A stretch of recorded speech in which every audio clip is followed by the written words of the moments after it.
Moral stories. The boy who cried wolf. Once there was a boy and he used to go every day to graze his sheep at the outskirts of the village on the grass. And he used to feel very bored because he had to sit there and just watch the sheep. So one day he got this idea that he would just for fun call out, "Wolf, wolf." And he did that. He cried out loud, "Wolf, wolf, help me."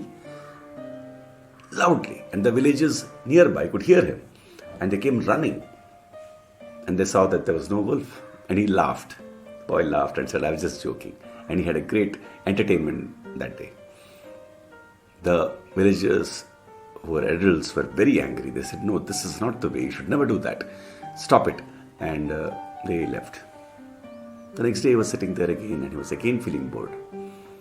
He thought twice, should I not? But then he gave in to the temptation and he cried, "Wolf, wolf." And the villagers came again running because they were afraid. And then they again saw that this guy had just joked with them. And they again admonished him. They shouted at him and they said, "Don't do that. This is not correct." And he said, okay. 2-3 days passed. One day he was sitting there and a real wolf came. The boy was scared. He knew he could not run. And he cried very loudly from his heart and from his stomach, "Wolf, wolf." But it was something they had heard all the time, the villagers, and they didn't come. They thought that he was laughing, he was joking, and the wolf killed the boy.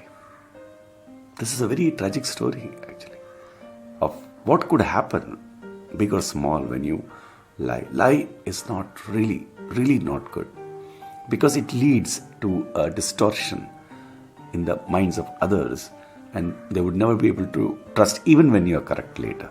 So there's a great moral in this story. It's a very famous story, a timeless story. It has become timeless because of this deep moral contained in it, that you should never ever lie.